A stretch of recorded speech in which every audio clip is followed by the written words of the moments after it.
This is Life Pastor Kyle. Welcome to the Journey to Winning Anyway Life.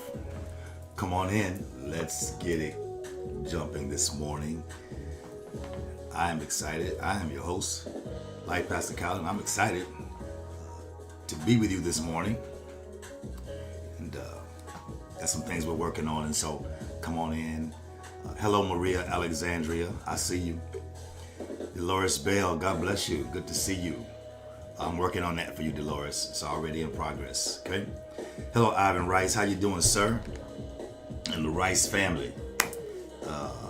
Get some things happening. Yumika Matthews, Deny. I see you. Chris Blake, what's going on?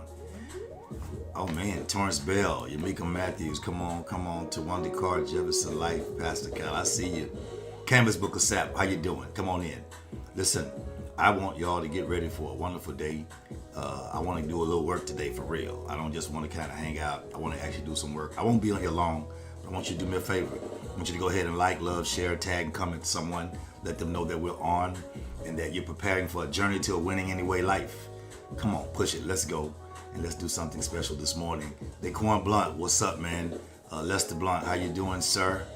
Come on, dad and son. Come on, family, make it a family fat. Deja Jones, good morning. How you doing? Ariel Morgan, good morning. Mabel Rice, I see you.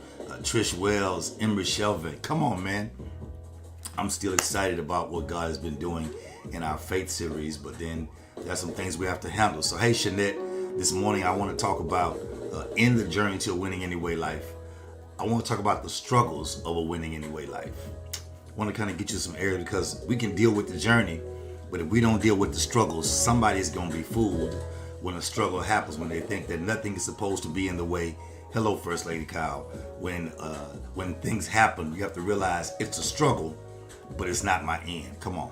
So I'm not preaching. This is coaching this morning. For those of you who don't know, this is our coaching this morning. And so I want to be able to help you any way I can. Hey, Carol Dula, good to see you. She said, talk to us. I am Maria. I think I'm ready to start in about another 1 minute. I'm not going to wait till the 5-minute mark. I want to get started. Hello, Manny Said. Good to see you. So listen, tag somebody, find somebody and say, look, let's stop talking about struggles today and let's find out what to do with our struggles, especially the struggles of a winning anyway life.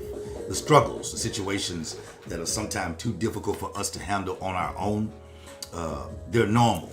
I want you to get that they're normal. Don't think it wrong, think it strange. They are normal. Hey, Michelle Jones, God bless you. Good to see you. They're normal. Get you some water, get your tea, get your coffee. Turn me up in your living room, in your bathroom, wherever you are, and let's get it cracking this morning. Hey, Leroy Robinson, that's my cousin. What's going on, man? Tell y'all a 30-second story. Me and this young man went to A.G. Hilliard and City Gas together. Left A.G. Hilliard. Hello, Geraldine Wiley Shelvin.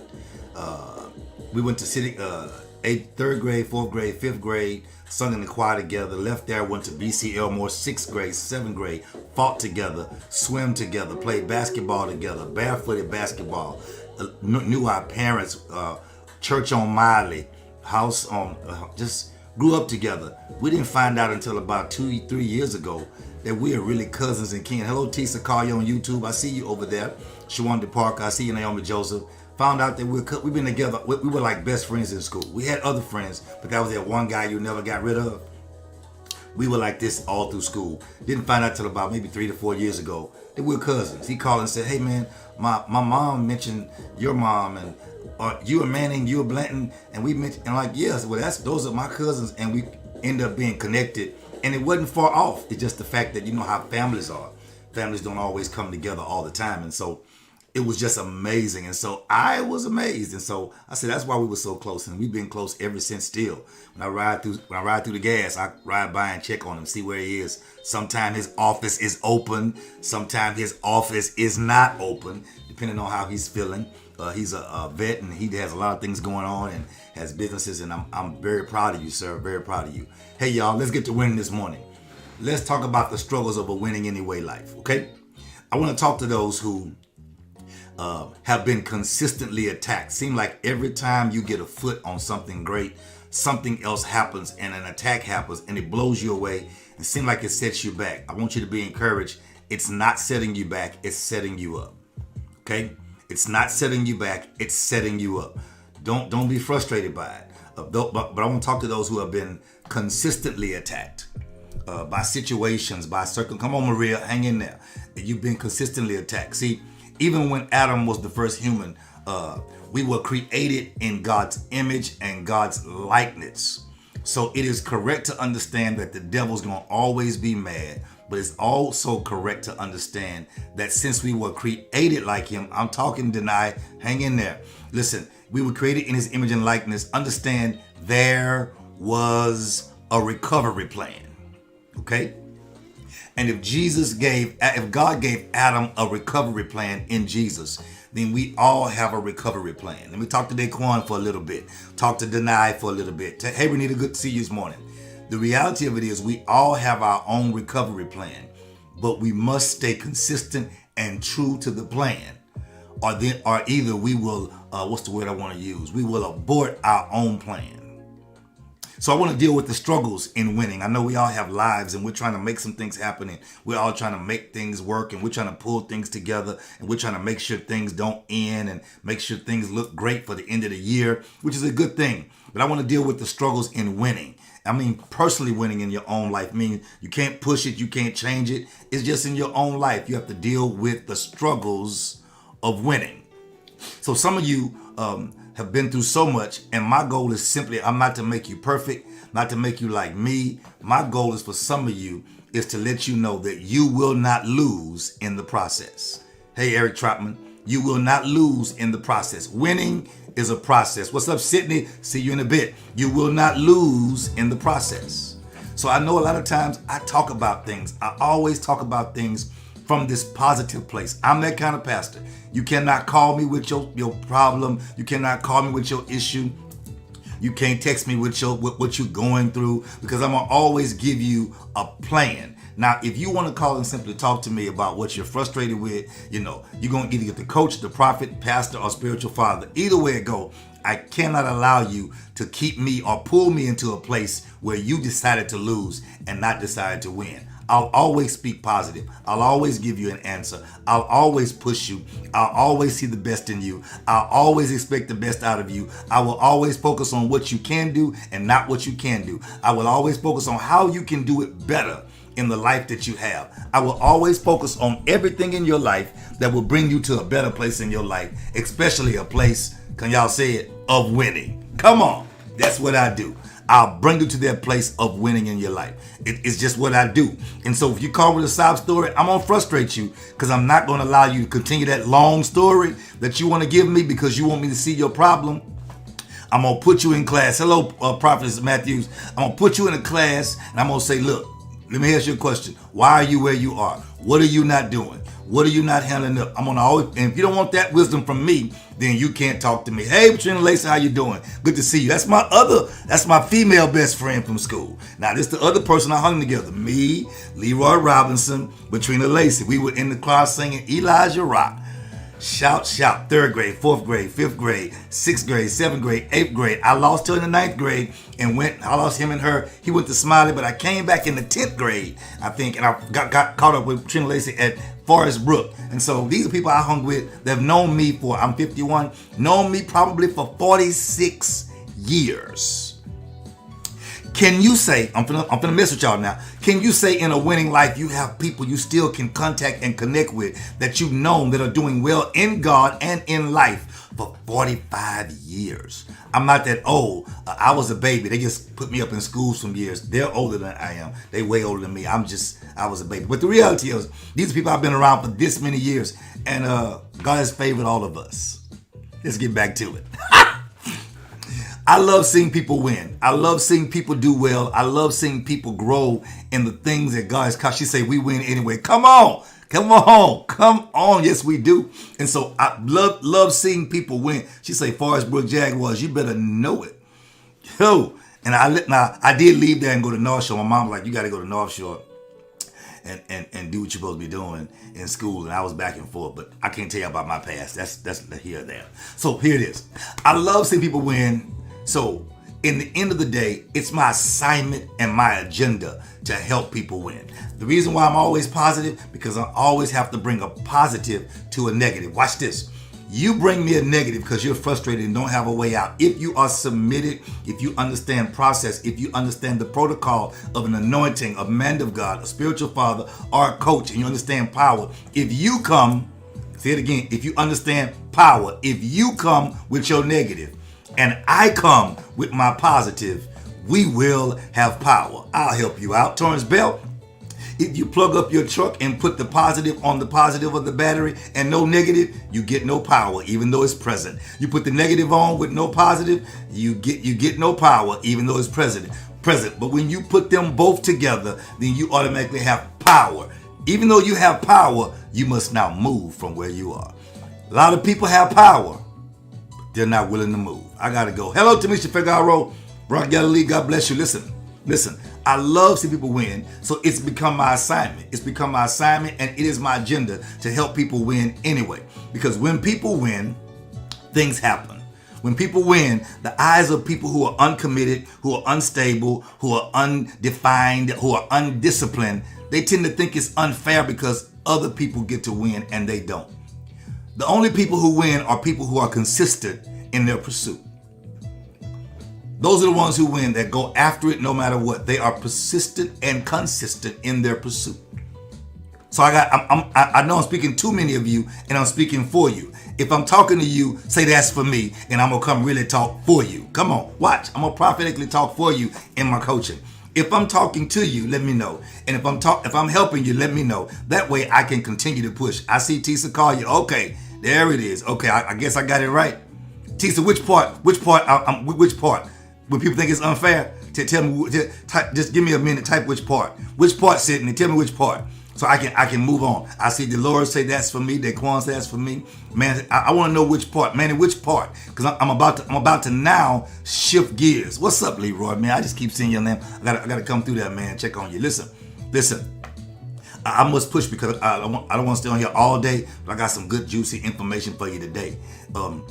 When people see other people winning, they think it's not fair. They don't understand that in order for you to get to the place that you're in now, you had to work. You had to be disciplined. There were a lot of losses in the middle of the situation. You understand?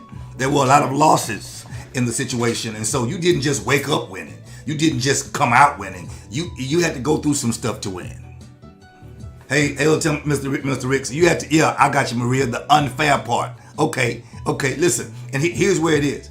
So when you start winning that way, it's frustrating because the people you want, good morning, Taisha Tate, Lady Tate. When you start winning, you want to help people. The part where wins are consistent, you got to be consistent in your pursuit. I got you. I got Terrence Bell say, I need all of that. You have to be consistent and persistent at what you're going after and consistent in what you're doing. Because people think it's unfair, and then the people who should be helping you to win or learning from you will literally turn on you. I cannot get a witness up in here. So pastor, prophet, here we go. I'm gonna now help somebody. Jordan, watch this. How do I deal with the rejection and negativity from people who I thought wanted me to win?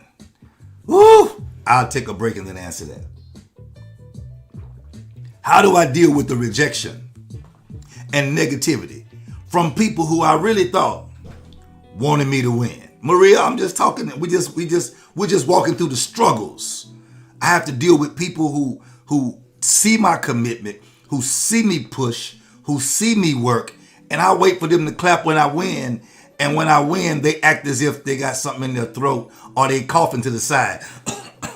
So they can act as if, oh, I didn't see it. Did you really win? Did you do? Oh, I didn't see it. I didn't know. I wasn't paying attention. That's one group of people. Then you have, how do I deal with negativity? I'm going, Renita, it's a long journey, but I'm going to get there. How do I deal with rejection and negativity from people who I thought wanted me to win? I'm coming, Geraldine, I'm coming. How do I deal with those people? How do I deal with people who I really thought wanted me to win? Well, here it is. And I give it to you a long time ago. I must give it to you now before you enter 2022. You have to understand that rejection has to be intentional. Rejection has to be intentional. Rejection is not the negativity from a person who never was positive. Rejection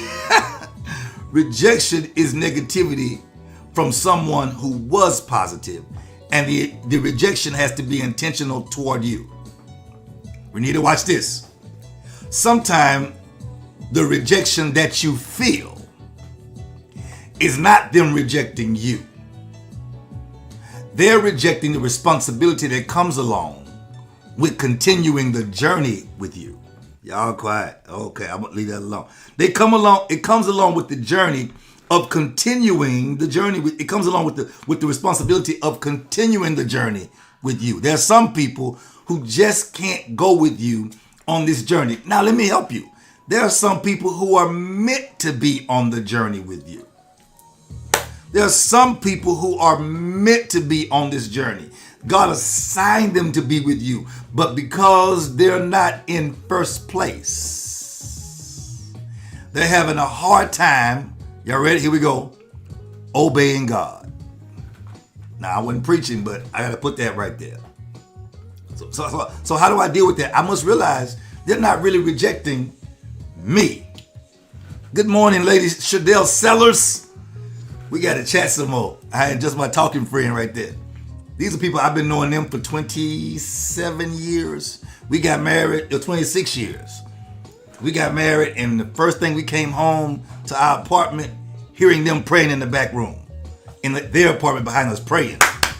I said, "What, honey? Did you leave the CD on from church or something?" I said, "No." I said, "We got church neighbors." Oh Lord. No, I'm just kidding. I was happy. I was excited. We met them. It's been amazing. Okay, let me go. So how do I deal with this? How do I deal with people who reject me? I realize that the rejection has to be intentional. There are some people that are not, I'm trying to help some of y'all. I'm stuck here. There are some people that are not rejecting you. They just don't know how to accept you. And there are some people who are not rejecting you. They just can't swallow you whole.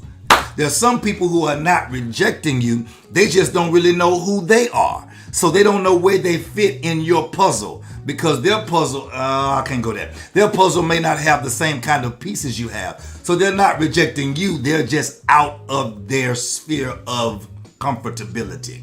You make them uncomfortable. Y'all don't hear me. You moving so quick, you doing things so quick, you understanding so quick, you growing so well, you are well versed, you have been through, you have defeated your struggles, you lasted through trials, you lasted through things, you overcame some things, you survived, you went down, you came back up, you went through your valley, you are now on the mountain, you went through the mountain, back to the valley, you went through the river, you did not drown, you went through the fire, you did not burn, you went through being hurt and you're still loving, you went through being deceived, and now you are walking in truth. You went through all of that and you still here, and they don't know how. They don't know how. I'm sorry, y'all. I'm sorry. They don't know how you still here. And so you being here is baffling. So they're not really rejecting you. They're just protecting themselves from being in a place that's uncomfortable for them. And these are the struggles we go through being around people who don't know who they are. So it causes us to be uncomfortable because we are afraid when we are in this place and we're looking for the people who went with us in this place. They went with us through the water, with us through the fire, but wouldn't go up the mountain.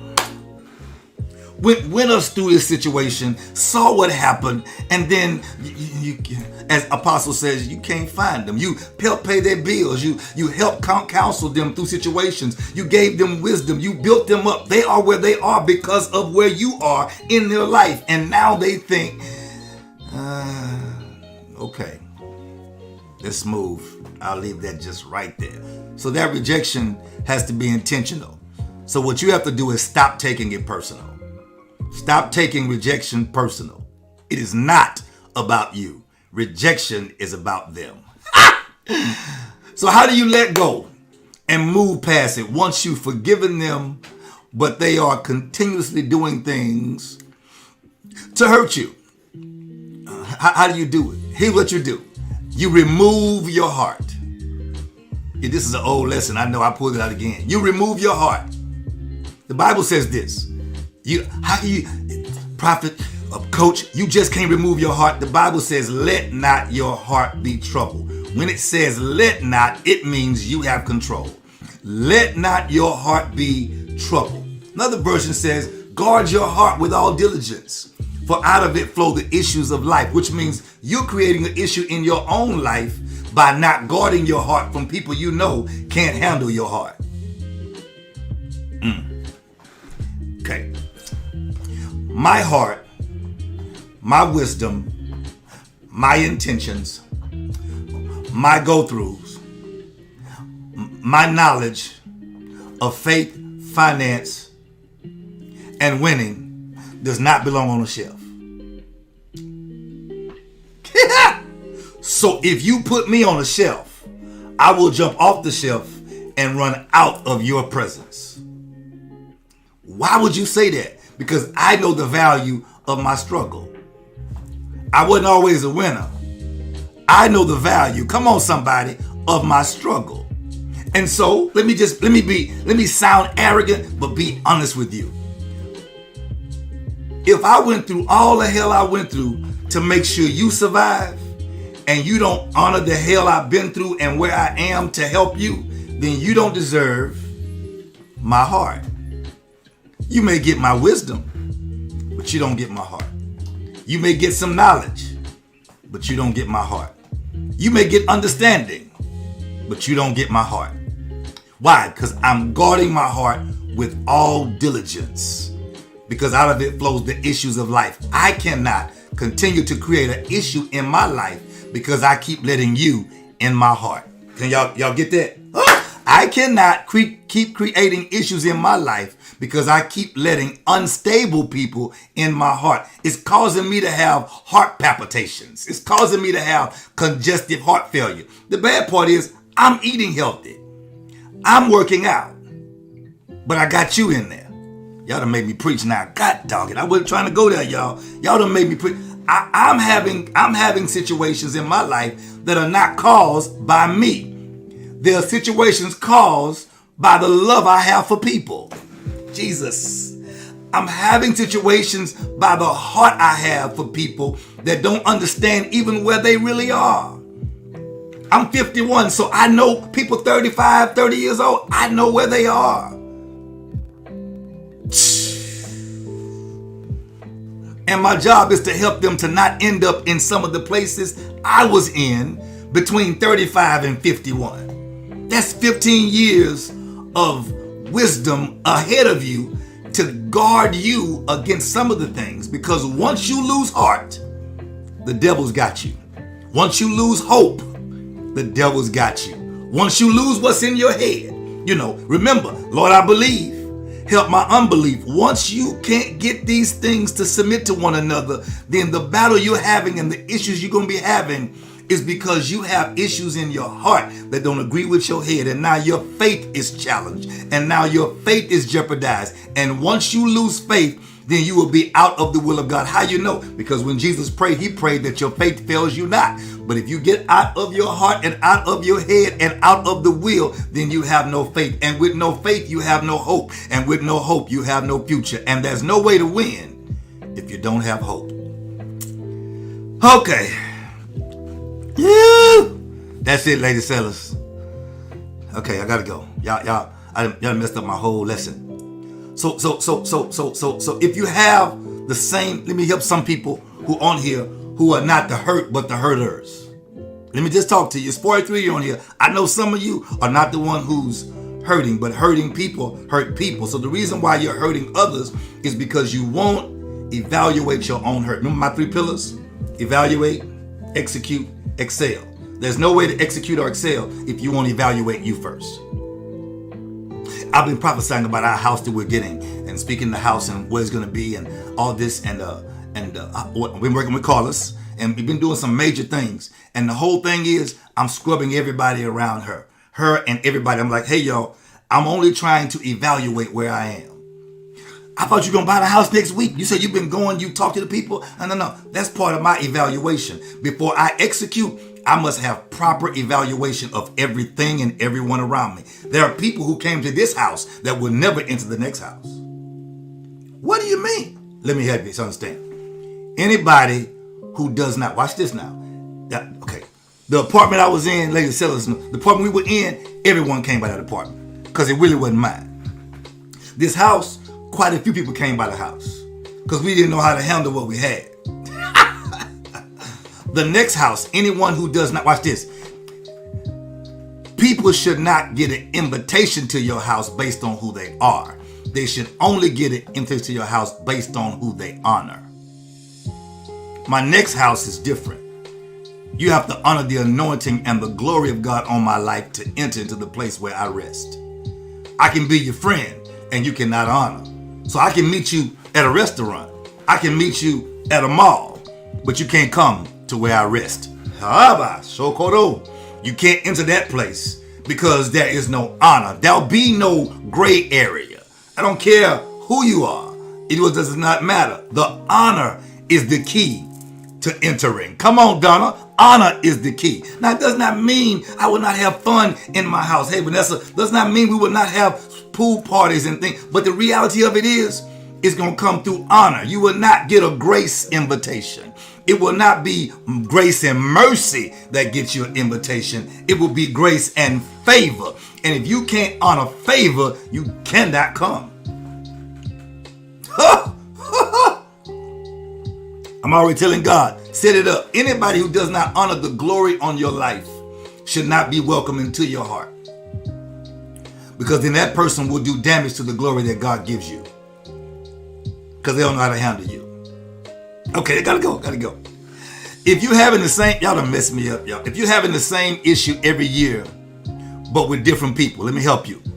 If you are having the same issue, but with different people, God is so amazing. Hallelujah. Thank you, Father.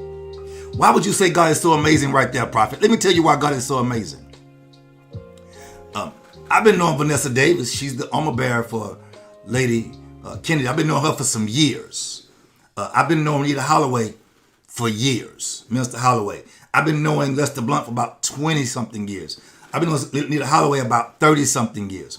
I've been knowing Minister Ricks from knowing her ex-husband for 30 or 40 years. I knew him from high school. I've been knowing Trina Lacey for 45 years. I've been knowing the Sellers for 20-something years. I've been knowing Leroy, Trina and Leroy, if you're on here, did either one of y'all go to Compton School? I went to Compton from preschool. That means I would have known y'all for 47, 48 years. In city, we had a preschool everybody went to at the church. What I'm saying is, God sent these people this morning to verify that I have some same people who I've been in their life for 45 years. I don't judge my life by the people who couldn't last 5. I judge my life by the quality of the people who have been in my life 45, 46 years. What does that say? It says longevity is no longer just about time. Longevity is about the essence of what you've done for time.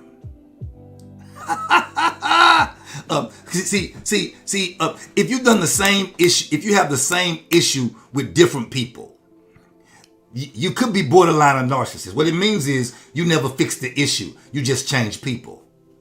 Whenever it comes face to face with you, you just change people. You just decide, I ain't got to deal with this. You lie to yourself. I'm growing up. I'm moving on. And for everybody, you just move to the next person, but you repeat the same issue. And every time they bring it up, it kind of hits your sore spot that you won't get healed, so you move. If you're having the same issue with the same people or with different people at different times, the question is, are you missing something God's trying to teach you? Are you missing something, and what is it? So here's the process for that. Y'all ready? Number one, you need to ask God, am I missing something? See, here's your evaluation. See, you can't be winning anyway. Means I'm progressively going. I'm not referring to your skill or your job. I'm referring to your life. Come on, Geraldine, that's it right there. It's a dysfunctional cycle. The bad part, Geraldine, I like that. Let me battle with you for a minute. Not battle with you. Let me use your point. If it was a cycle, you'd be going around. Some of them is not a cycle. It's just a repeated pattern. I don't mind a cycle. We all have life cycles. I wouldn't even give it a cycle. I just call it dysfunctional. Because a cycle means you go in and out. Some people don't go in and out. They go right around. It goes right to the side. Okay, let me go. Number one, I need to ask God, what am I missing? If I ask God and I know I am not in a place, hear me very well, people.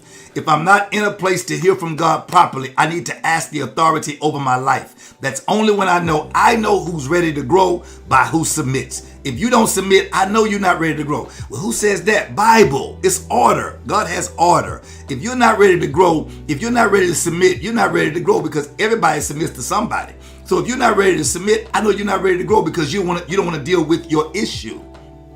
Which means it's still a heart thing in your life, which means your heart is still at play, which means all this whole journey of faith can really not be applicable in your life because the place where your spirit rests is in your heart. And so in your heart, you created an issue and you're not dealing with it. And eventually, you're going to have congestive heart failure.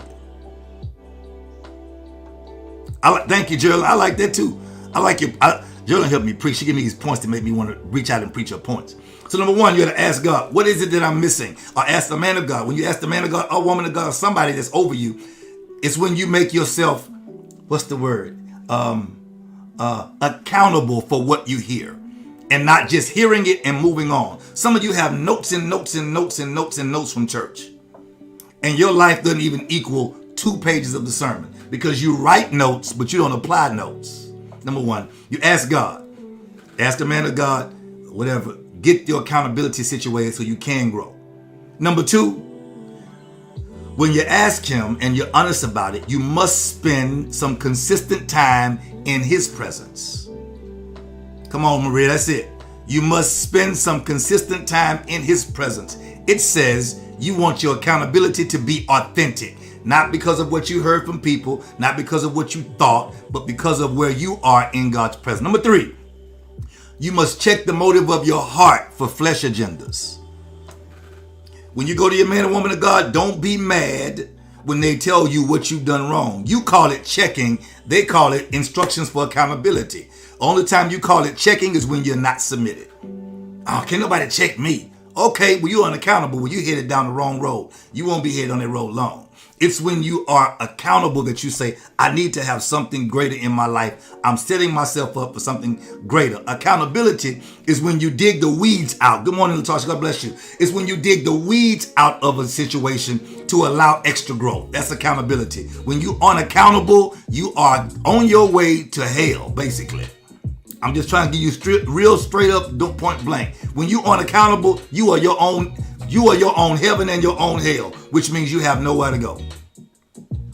3 points, Curry. Number one, when you are missing something, you have the same issue with different people. When everybody tells you the same thing about you, and every time you say, I'm sick of everybody telling me blah, blah, blah, blah, that's because God's trying to help you and you're not listening. God tells you what it is, and you're having the same issue. You're a borderline narcissist because you are no longer growing or go up or down. You're just changing people to continue to be the person that you are, which means you're not changing, you're not growing. Okay, here it is. Here's Curry. So what do is, number one, you ask God or ask a man or woman of God. So you get the real answer. That's called accountability. Number two, you must spend time in God's presence. You must spend time in God's presence. Bless you. What's up, bro? That's my brother-in-law, W.V. Law III. He's a real good preacher too, in-depth preacher. You must spend time in God's presence. Number three, you must check the motive of your heart for flesh agendas. That's when your man or woman of God says, this is where you at right here. This is where you at. You get attitude. I ain't submitting to nobody. Okay, no problem. You ain't got to submit. The issue is you never get out of where you are. Number three, check the motive of your heart. Check the motive of your heart and your flesh agendas. Why are you doing what you're doing? Why are you where you are? Why are you not moving? Why you have all this potential but you're not going anywhere?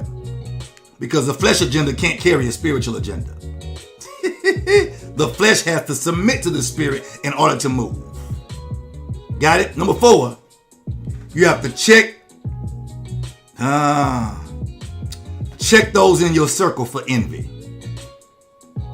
Bishop Ty Smith in Florida. Hey, man. Florida, right? Yeah, Florida. How you doing, sir? You have to check your circle for envy. Make sure, because people are in the circle, does not... Now, here's the problem, though. Here's the problem I have. The problem I have is you let them in your circle. How did they get in your circle? being who they are and doing what they're doing. It means you need to lift your standards. I told you, grace and mercy, grace and favor is two different graces. Make sure everybody in the boat with you are rowing the same way. Because while you're winning, bless you, man, bless you, bless you, bless you. Good to see you, man. We're going to talk soon. While winning, let me just give you some real coaching points. I got to go. While you're winning, I'm giving you all the struggles of winning. I'm speaking for y'all. I hear your spirit. Listen, you said, while I'm winning, how do I stay focused on myself without feeling selfish? How do I stay focused on me and getting myself to a place because everybody else needs me? I said this some years ago, and it was a blessing to my life. And some months ago in the pandemic, you have to understand that people may be first in your life. They may be your first responsibility, but you are your only priority. Oh, I'll say it again. They may be your first responsibility. Husbands, your wife, your children, those things are your responsibility. Wife, your husband, your children, your home, husband, your home, your job. They are all your first responsibility, but you are your first priority. Because Maria, if you get sick, there is no house. Lady Sellers, if you get the flu in the hospital for 3 or 4 weeks, the house will suffer. Your husband will be in need. Come on.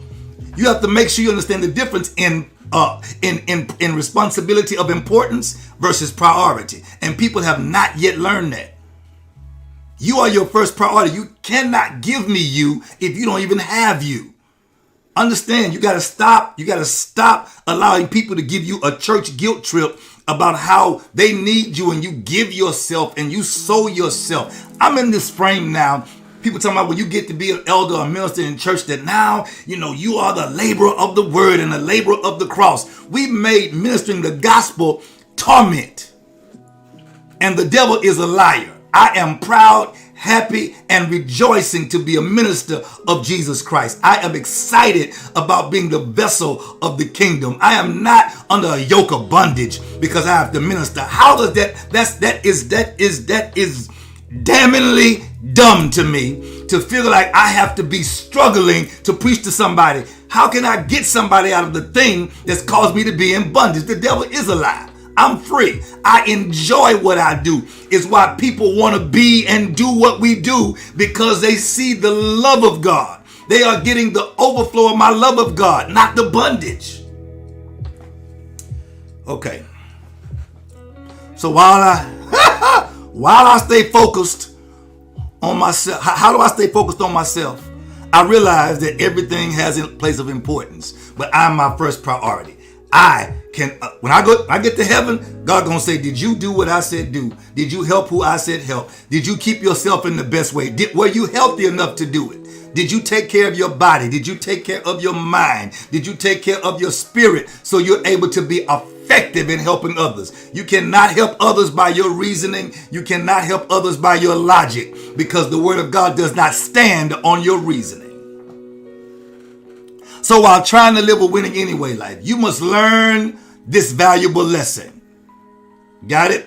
You must distinguish and separate your passion from your purpose. Yeah. You must separate your passion from your purpose. No. In some places, when you're spiritually well, you can take your passion and your purpose and it'll drive you. I'm going to tell you what it is. Your passion is an inner drive and motivation to do something. Separation does not mean get rid of. It means you must separate it to know what it is. Come on, Bishop. God ordained that employment is the best employment partnership in the world, and it has the best benefits. Come on, bro. I'm telling you. Listen, so while you must separate passion from purpose, because sometimes passion is the drive and the motivation to do better. It's the drive that makes you do something. Watch this. But purpose is your why. You got it? Purpose, definition of purpose. The original intended reason for the creation of a thing or a person. Purpose is the original intended reason for the creation of a thing or a person. So I have my passion and it's driving me and motivating me, but my why has to be big enough. Maria is not feeling well. Did not come to church Wednesday. Not feeling well in her bed. But what would make you get out of your bed when you're not feeling your best? Because you know you are the priority in the house. So you get up not feeling well and go to work. So you have passion there, but you must have my purpose is my why. When you don't complete something, your why is not big enough. You got it? Your why is not big enough. Because when your why meets your how, winning is inevitable. When your why meets your how, winning is inevitable. Yeah. When why I do it meets how I do it, I'll find a way when my why is big enough. I'll make a way when my why is big enough. I'll pay somebody to get it done when my why is big enough. So when you don't get things done, I'm sometimes judging your why. I realize your why is not big enough. Because when I'm trying to live a winning anyway life, come on, Brittany.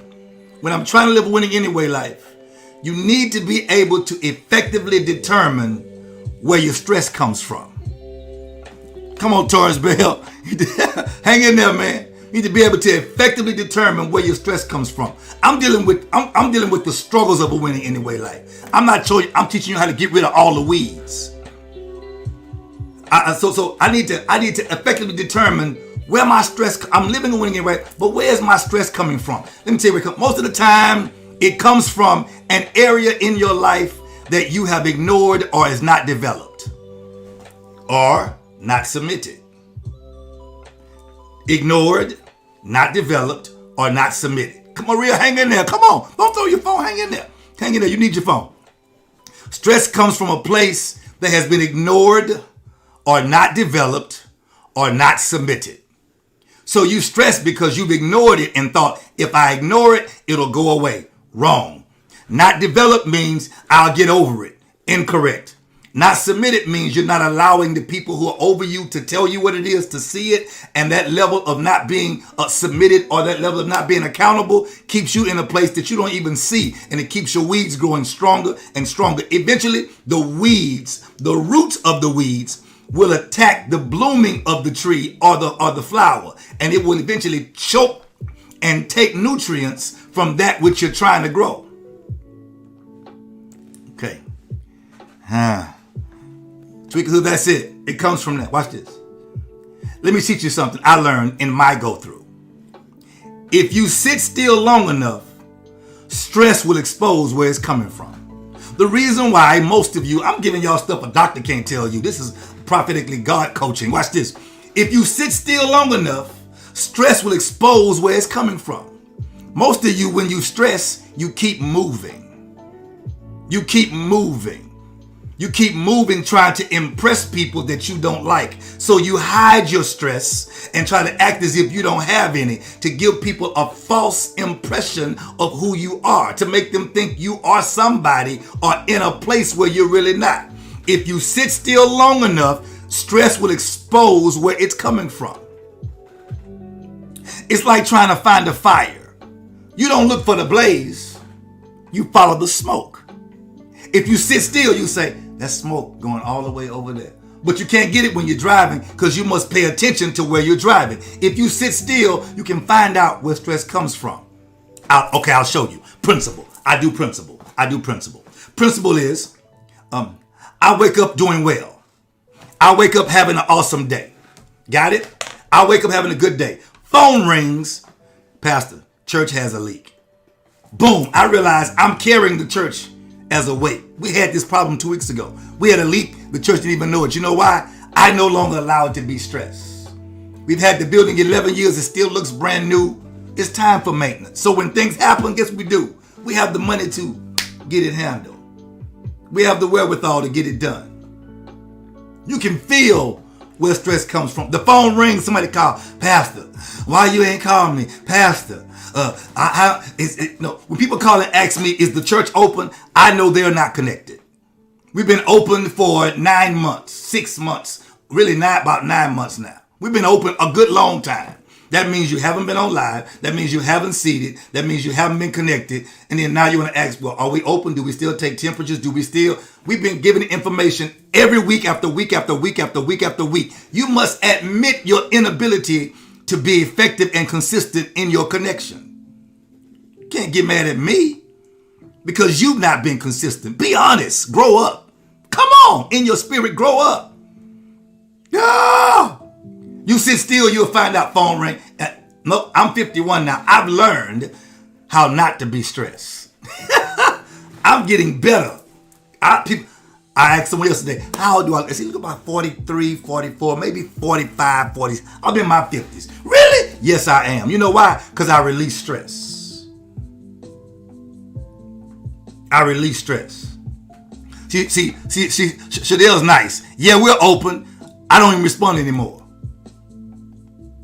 Here's the deal.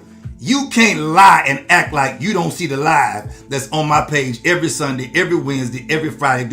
You can't act like you don't see it. Well, if you don't see it, you're not looking for it. So guess what? If you aren't looking for it, don't fake the funk.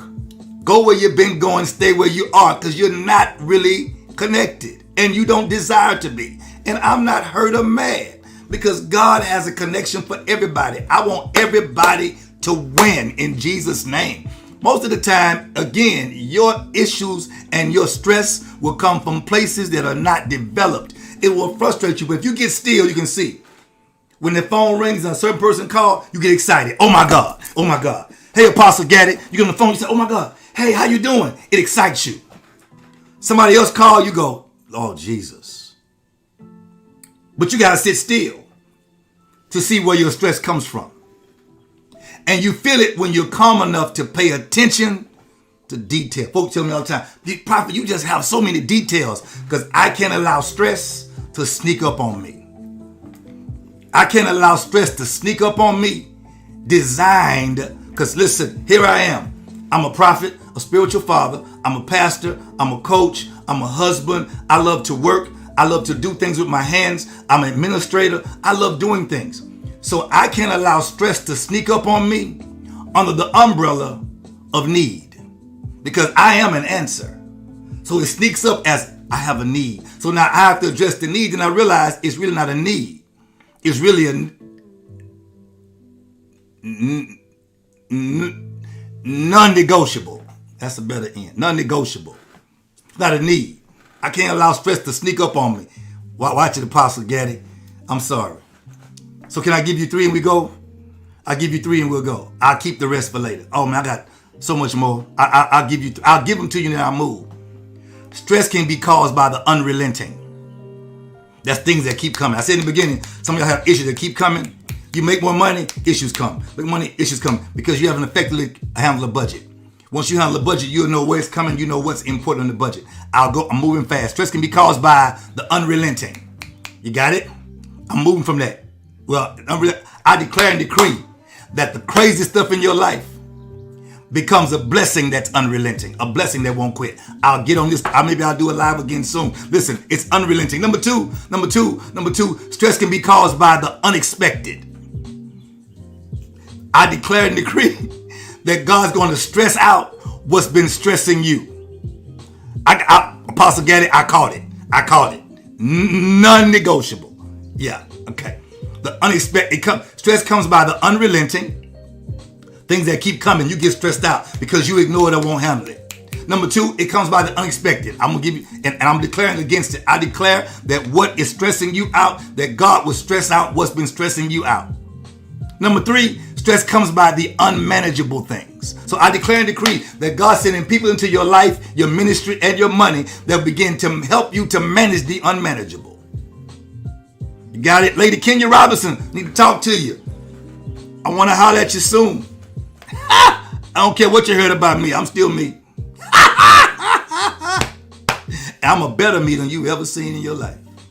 I'm better than I was the last time you saw me. I told y'all earlier, that's why people are going crazy. Why? Because they can't figure out how you went through what you went through. And you're better now.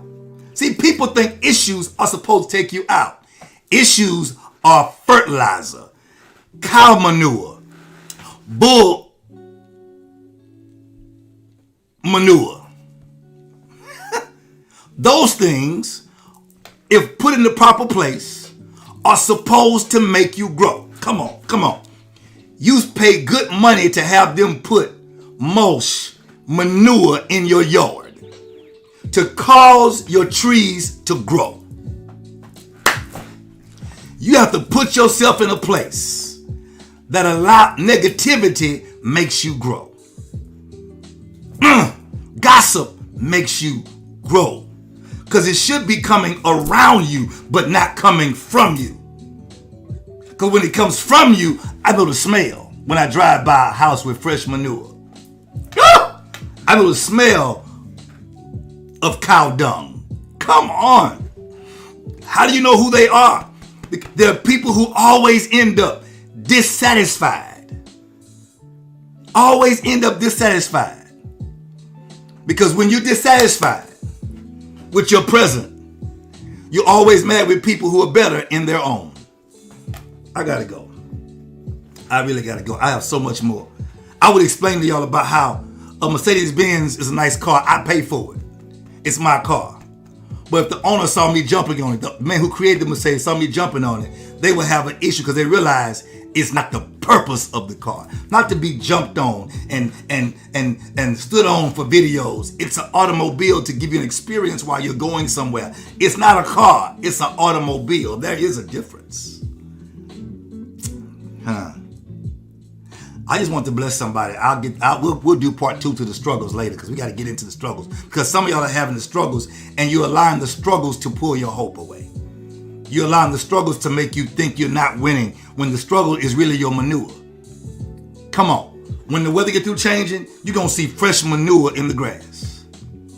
Bless you, bro. I'm glad for you, man. Elder, I'm happy, man. That's my goal. That's my goal. My goal is to make sure people get answers.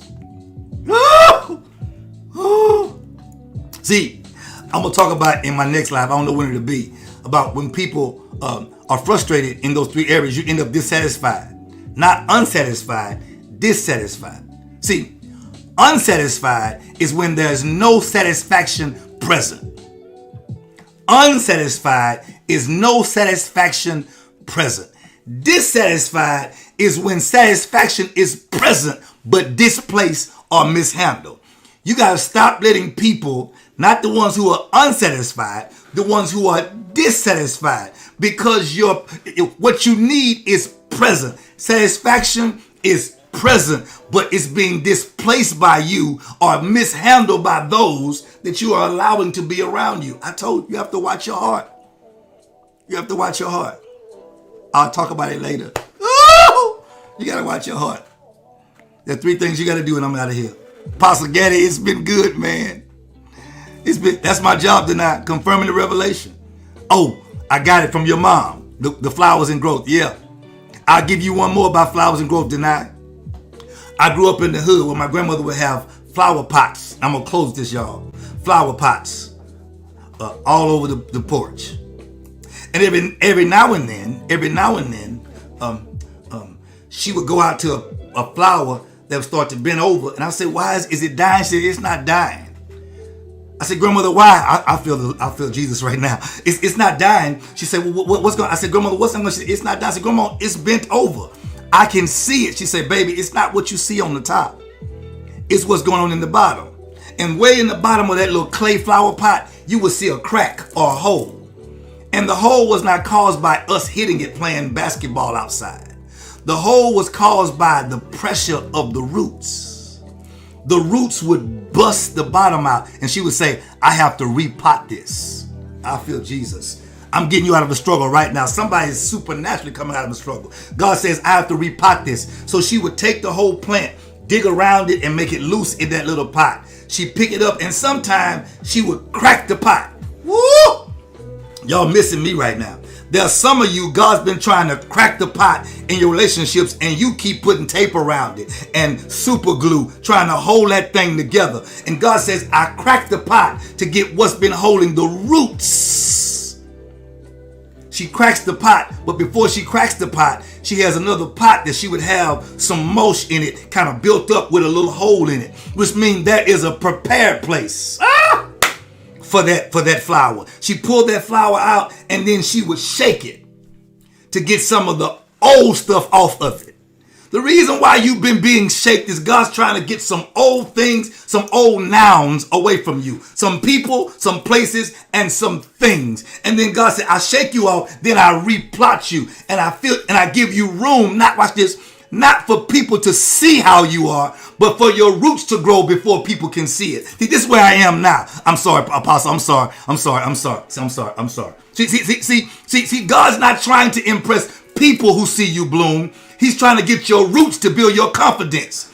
You're trying to use people to build your confidence. If they clap for me, I'm good. If they celebrate me, I'm good. If they do this, I'm good. God said, I'm trying to get your roots. So even if they don't celebrate, they'll know who you are. How will they know? Because once your roots grow wider than what they see, Trish, when hell comes, your roots will take root and hold on through the wind, through the struggle, through the frustration, and then after the storm, you'll be standing. You should be tired of having to replant yourself every 4 or 5 months because somebody does not recognize your growth. It's because you are among other people who are struggling as well.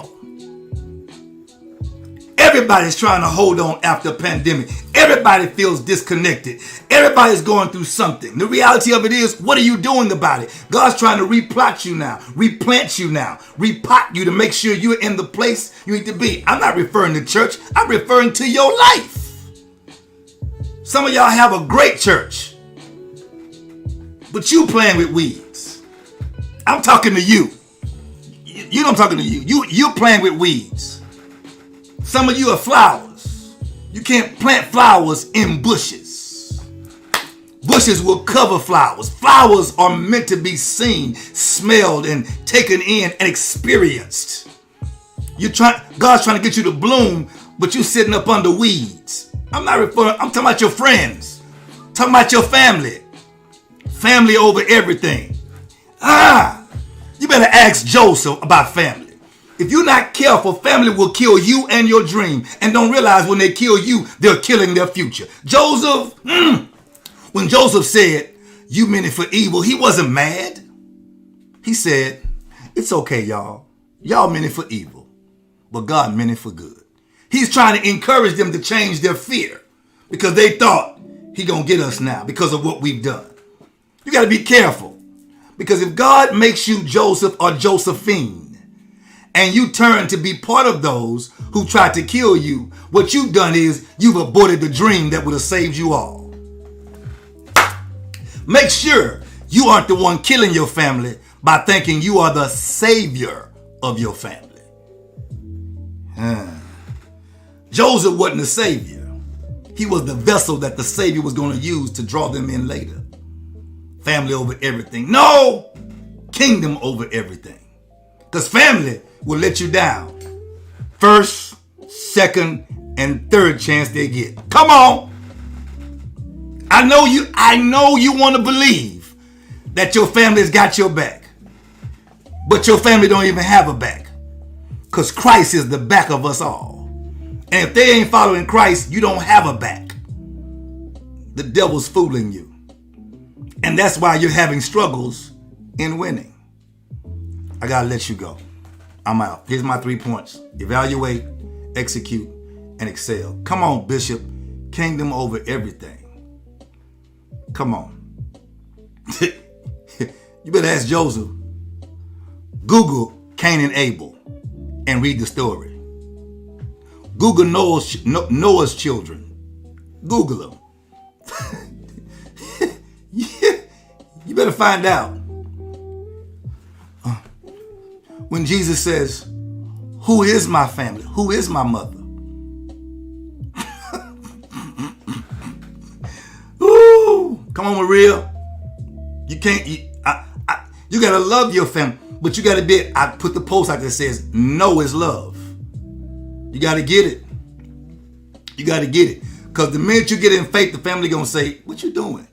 Man, you tripping. And if you weak, You will follow your family. Watch this. If Joseph would have been weak and submitted to his family, he would have followed them back in the famine and they would have all died together. But because Joseph stayed steadfast, he went through all he went through because God was setting him up to go fishing and reel his family out of a famine versus a famine. And you get out of a famine to a table that's been prepared. If Joseph would have never endured, the family wouldn't have survived. Got one question for you. What word do I want to use right here? Does your family just lean on you? Are you leading your family to legacy? Or are you leading your family to lean? Because it makes you feel like you're important because they all lean on you. When they lean on you, you should point them toward Christ. If you're not pointing them toward Christ, then you're killing the whole legacy. Eventually, there'll be no more of you left. Because famines always come. And people who have kingdom over everything never experience famine. A famine is a setup for an experience. The economy failing, we built our first church, our second church, and now we're about to build not a church, but an experience in the middle of a pandemic. Is something else coming? We're good now because our faith is good now. Not in our head. We don't know how God's going to do it, but in our heart. Lord, I believe. Help my unbelief. I'll deal with struggles. We'll do part 2 of struggles later. I want you to look at yourself in the mirror and say, God, show me what I'm struggling with. Help me get where I have to get. It's important that I get there because my family is dependent on me. Don't go back and get your family. Joseph didn't go back and get his family. That's a word I can't. Ooh, Bishop, I can't go there, man. Listen, Apostle Gadget, watch it. Bishop Ty Smith. These are bishops. Bishops here, armor bearer here, bishop here, apostle here. Listen. God didn't tell Joseph to go back and get his family. He sent the other part of the family to go back and get them. You got to stop going back to get your family because one of those go backs, the devil's going to close the gate on you. Ain't nothing back there. You can't go back and get them. They need to come up. If they're not coming up, you can't keep going back. The devil is trying to destroy your whole life. You cannot keep going back. They have to come. Send somebody. You're in a place of faith and power. You have power now to send somebody. Go get them. Bring them to where I am. I can't go back there. Because if I go back, I'll be on their territory. And before you know it, I'll be doing what they're doing, acting like they act, being with. And before you know it, I would have lost my inheritance going back. I can't go back. That's the struggle of a winner. The struggle of a winner is knowing that you love your family, but your family don't even love you or God enough to come to abundance. Jesus, I got to go. I love them anyway, but now it's time to go. Listen, I apologize. I really apologize for not coming back to get you. But you know where I am. I'm in abundance. Ain't that where you want to be? Come on. I know you meant it for evil, but God meant it for good. So hey, if you were a member of our church and you haven't been back, look, not this Sunday, but next couple of weeks, we're doing a thing called Homecoming for the Holidays. I got that from Bishop McKissick. I ain't gonna lie. Come home for the holidays. God want to say something to you. Renew yourself. Reconnect yourself. So you won't lose your inheritance. You'll not be able to blame God or blame me. The prophet gave you the word. God just bathed you in through coaching. Now it's time to win with the struggle. It's a different kind of winning. Look, this life, Pastor Kyle, I gotta go. My time is up. I'll do part 2 to this maybe next Friday or maybe before then. Probably won't. Next Friday. I'll meet you here. If y'all want to, there it is. Somebody asked right there. That's my Cash App. It's my Instagram name. I didn't come for that. I'm out. I don't even want to give you that. I want to get out of here. Do what you do. God bless you. Yeah, that's it. See, I don't want to steal the whole thing. Bishop said that is. It's called home for the holidays. I'm saying welcome home. I'm already prophetically speaking. When you come back, we're going to welcome you. We ain't going to beat you, chastise you, throw you around the floor. But don't come back with an excuse. Don't come back lying. I didn't know you was back at church because you weren't paying attention. Watch this. A husband never stays away from the house and say, I didn't come home because I didn't know you were there. It's your responsibility to come home. Because home is what makes you a husband. Husband is hut band. Without a home, there is no husband. You got to put yourself in place to understand the word of God is clear. Take care. This is Life Pastor Kyle. It's been amazing again, y'all. I love y'all. We'll see you soon. I got to go, okay? Have a wonderful day and even a better Friday. Have a good weekend. Peace to you.